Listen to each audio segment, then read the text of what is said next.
Welcome to the Deep Dive, your shortcut to understanding the biggest headlines. Today, we're doing a deep dive into CenterPoint Energy's second quarter 2025 conference call. We've plowed through all the material, really, to bring you the most critical insights, cutting through the noise to focus on what you as an investor truly need to know. That's right. And CenterPoint, well, they presented a quarter that maybe on the surface looks like a bit of an earnings dip. But like you said, when you peel back the layers, it actually reveals some really significant strategic shifts and some major long-term growth catalysts that are, moving the needle. Okay, let's unpack this then. Quick snapshot of CenterPoint's Q2 financials. So for Q2 2025, the company reported GAAP earnings per share of 30 cents. And non-GAAP earnings per share came in at 29 cents. Now that 29 cents, it actually compares to 36 cents back in Q2 of 2024. So yeah, a year-over-year dip there. Right. But what's truly fascinating here isn't really that slight quarterly dip itself. It's management's confidence. It was like unwavering. Despite that year-over-year decrease in non-GAAP EPS, they emphatically reaffirmed their full year 2025 non-GAAP EPS guidance. That range of $1.74 to $1.76. Okay, so they're basically saying, don't worry about this quarter. Exactly. It tells us this quarterly dip is probably more noise than, a crack in their long-term growth story. They are firmly on track. They've hit about, 46% of the midpoint of their full year guidance already in the first half. Right in line with that 40-50% range they expected. And it's not just about this year, is it? They also reiterated their long-term non-GAAP EPS growth expectation, which stays at the mid to high end of that, frankly, pretty impressive 6 to 8% range annually through 2030. Yep. And importantly, for income investors, they expect dividends per share to grow right alongside earnings over that same period. Exactly. So that consistent guidance, despite a kind of nuanced quarter, it signals really strong underlying confidence in their strategy, their operations. They're basically telling us, look beyond the short-term blips. Okay, so those headline numbers, they tell part of the story. But as we always say here, the real meat is in the details, right? Mm-hmm. What were the underlying factors that truly influenced Q2 beyond just the top-line figures? Absolutely. Let's get into it. The year-over-year non-GAAP EPS change, it was influenced by, several dynamic factors. So we saw a 1 cent unfavorable hit from how they recover costs, mostly due to a kind of a timing glitch, I guess you'd call it, with their interim capital tracker mechanisms. So the money's coming, just not quite yet. Basically, yeah, it's momentarily delayed, but then that was partly offset by a 1 cent favorable impact that came from weather and usage, especially down in the Houston electric service territory. It had a warmer start to 2025 compared to a milder Q2 last year. Okay, let's dig into the expenses then. What jumped out at you there? And, how should we interpret those variances in terms of their overall strategy? Well, O&M, operating and maintenance expenses, they were 3 cents unfavorable compared to Q2 2024. Now, this was mainly driven by accelerated vegetation management and some other activities they strategically pulled into the first half of the year.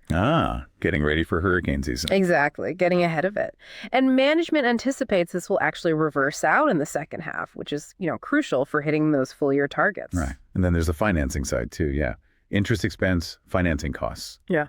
Added another 3 cents of unfavorability. That's right. That's primarily from increased debt issuances since last year, some of it with slightly higher interest rates, higher coupons. They've been really focused on strengthening their balance sheet using credit supportive instruments. So it's a deliberate trade-off, you could say. And this also brings up, how past financing choices impact today's earnings. Remember last year's common equity issuances? Yeah, they pulled some forward, didn't they? They did. $250 million pulled forward from 2025. To strengthen the balance sheet after that storm. Well, that resulted in an additional 1 cent unfavorable variance this quarter. It's a good example, actually. Shows how that forward-looking financial engineering, while great for long-term stability, can have these immediate, though kind of temporary impacts on the reported earnings. Okay, so while those expense figures, they hint at some careful management, maybe some strategic timing shifts. They really set the stage for what I think is the core story from this call, which is CenterPoint's aggressive, almost singular focus on Texas, especially the Houston electric service territory. It really feels like that's where they're placing their bets. Oh, absolutely. If you connect this to the bigger picture, CenterPoint is seeing substantial load growth in Houston. And it's diverse load growth, too. They expect a peak load increase of 10 gigawatts by 2031. Wow, 10 gigawatts. Put that in perspective for us. That's nearly a 50% increase in peak demand on their system just over the next 6 years. It's huge. And what's even more compelling maybe is their load interconnection queue. That's basically the pipeline of new customers waiting to connect, right? Right. That queue has grown by another 6 gigawatts just since the first quarter. So that's a cumulative increase over 30% from their initial application for new demand earlier this year. This isn't just a little uptick, it's like a massive surge. And it's not just hypothetical growth down the road, is it? It's happening now. Weather-normalized commercial and industrial sales in Houston, up a pretty robust 8% in the first half of 2025, compared to the same period last year. And the drivers are diverse, like you said. Data centers are a big piece, about 2/3 of that new 6 gigawatts, which is remarkable. But also advanced manufacturing, energy development, energy exports, life sciences. It really is a well-diversified growth engine down there. Right. So to fund this exponential growth, CenterPoint announced a really pivotal strategic move: the proposed sale of their Ohio Gas LDC. Now, LDC, that's the local distribution company, basically the utility delivering natural gas locally there. Okay, so selling off the Ohio gas business. Exactly. But this isn't just, selling something off. It's a calculated capital recycling play. That's how they frame it. They aim to monetize this asset. It has a rate base of $1.5 billion as of last year, probably get a price above book value for it, and then reinvest those proceeds directly into their high-growth Texas businesses. It aligns perfectly with that strategic shift we were just talking about. That sounds like a massive strategic pivot, really. Management said this sale lets them reprioritize nearly $1 billion of capital spending through 2030, shifting it directly to their Texas jurisdictions. The goal: higher consolidated cash return down the road, more self-funding capability. Less reliance on common equity issuances. Exactly. And post-sale, Texas will make up over 70% of their whole portfolio. Really underscores that sharpened geographic focus. They think they can sign a deal by the end of this year, close by the end of 2026. And crucially, they're doing this without lowering earnings guidance at all. That last point is absolutely key. Making a major portfolio change without hurting the immediate earnings outlook. It's pretty slick. Yeah. And this leads right into their updated capital investment plan. CenterPoint announced another $500 million increase to their 2025 capital plan just today. That makes it their third capital increase this year. Wow. Third time. Yeah. It brings their total 2025 increases to $5.5 billion and their total capital plan through 2030. It's now a whopping $53 billion. That's up from $47.5 billion just at the end of 2024. It's a huge acceleration of investment. And okay, the critical question for investors hearing these massive numbers, how are they managing this without needing to issue more stock? You touched on it, but that seems significant. It is significant. That's the real story here, I think. All these capital increases, including this latest $500 million, they anticipate funding them without issuing incremental common equity. That's a really strong statement, On their financial discipline, their ability to self-fund, this $500 million bump will particularly support electric transmission work. And it helps offset the loss of the Ohio investments they won't be making now. They mentioned having 200 transmission projects lined up over the next 10 years, a lot of them using existing brownfield sites, which means faster execution, probably lower costs too. Okay. And beyond the already announced plan, what else is giving them this bullish outlook on investment? What else is driving it? Well, management highlighted 3 other big investment drivers, things that reinforce this upward bias to their capital plan through 2030. First, there's the resiliency work in Houston. They've done targeted system improvements already, actually cut average outage duration by nearly half year over year. That's impressive. It is, and they see more capital opportunities there, even beyond their current plan, which runs through 2028. So it's like a continuous improvement thing. Okay, what else? Second, the revitalization of downtown Houston. This is a multi-decade project. Burying interstates, redeveloping land, huge stuff. CenterPoint's work there needs substantial investment. Underground electric systems, substations, their spending will be concentrated in the next 5-6 years. So not just maintenance, but building foundational infrastructure for a changing city. Precisely. And third, opportunities in their Texas gas territory. Specifically, building a high-pressure distribution system that would reduce their reliance on costly contracts for moving gas around Houston. It makes sense. They also briefly mentioned active talks about new data center demand up in Indiana, leveraging some existing excess capacity they have there, so maybe some opportunity outside Texas too. But all these factors together, they really underscore management's confidence. They believe they have one of the most tangible long-term growth plans in the whole industry, and there's still potential for even more upside to that already huge $53 billion capital plan. It's not just wishful thinking. There's a solid project pipeline behind it. Okay, so let's bring it back to the investor. For you listening, what does all this actually mean for the balance sheet, for the company's financial flexibility going forward? How are they going to keep up with this monumental capital deployment without hitting the equity markets, like you said? Yeah, it's a really important question, right? How do you manage the financing with such ambitious plans? Well, CenterPoint has already de-risked over a third of their, frankly, pretty modest $2.75 billion common equity needs through 2027. They did this by executing forward sales. That includes $165 million through their ATM program that's like selling shares gradually into the market. Right, the at-the-market program. Exactly.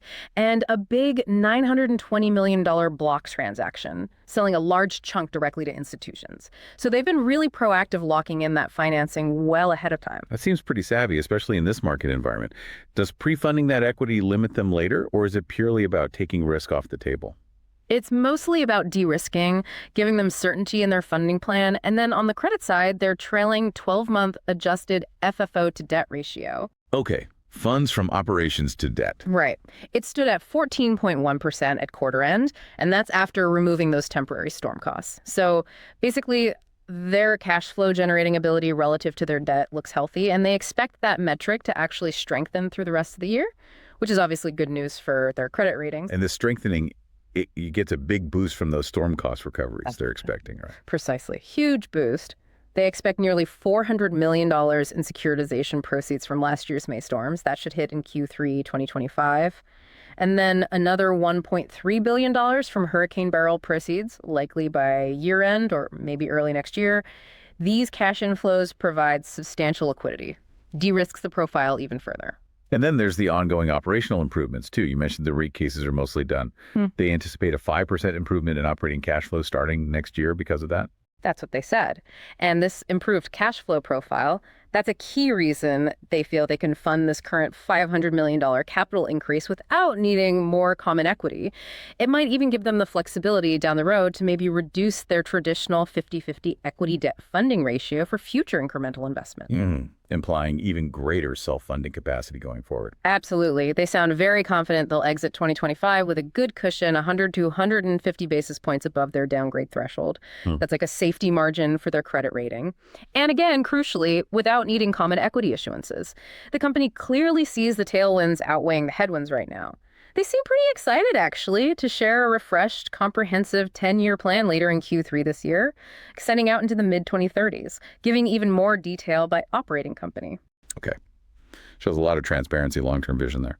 All right, this brings us to the part of our deep dive where we dust off our crystal balls, or maybe just grab another coffee. Time for the speculative bit. Remember, everyone, this is absolutely not financial advice, okay? These are just outrageous but plausible trade ideas based purely on our deep dive into the CenterPoint call. Think of it as a thought experiment. Okay, disclaimer noted. So given CenterPoint's de-risked equity needs, that clear long-term growth path in Texas driven by real tangible demand, and the improving operating cash flow, well, one could consider a long position in CenterPoint Energy common equity. CNP is the ticker. Okay, long CNP. What's the outrageous twist? Right, the outrageous but plausible twist. For your imaginary investment committee meeting, you could simultaneously open a short position in a less geographically focused utility sector ETF, one that has, say, significant exposure to companies with maybe less robust capital plans or higher projected equity dilution, or maybe more fragmented, tougher regulatory environments. Interesting pairing. What's the thesis? The thesis is pretty simple, really. You're betting on CenterPoint's specific, tangible growth concentrated in that high-demand Texas region to significantly outpace the broader utility sector, which might face more challenges overall. It's basically a pure play on differentiated execution, betting on the focused player against the field. Okay, definitely qualifies as outrageous but plausible. Food for thought, anyway. Yeah. So let's recap them. CenterPoint Energy's Q2 2025 earnings call, it didn't just reaffirm their strong financial guidance, it really highlighted a massive strategic pivot. They're doubling down on high-growth Texas markets, fueled by diverse, very concrete demand drivers, data centers manufacturing, It's real. And critically, they've made decisive moves to fund that ambitious $53 billion capital plan through 2030. Notably, without incremental common equity, things like the Ohio Gas LDC sale improving operating cash flow, it all sets them up with a really compelling long-term growth story and enhanced financial flexibility. Yeah, this whole discussion, it really makes you think, doesn't it? Yeah. About the kind of evolving landscape for regulated utilities. How much more capital can companies like CenterPoint deploy without hitting the equity markets? And what sort of ripple effects will that massive Houston growth have on other industries, real estate, manufacturing, in that whole region? Something to mull over for sure. Indeed. This call really offered, I think, a masterclass in strategic capital deployment and financial management in a high-growth environment. Shows how utilities can adapt and, frankly, thrive amid these shifting energy demands. Well, we hope this deep dive into CenterPoint Energy's earnings call has equipped you with the key insights you were looking for. We really appreciate you joining us for this deep dive.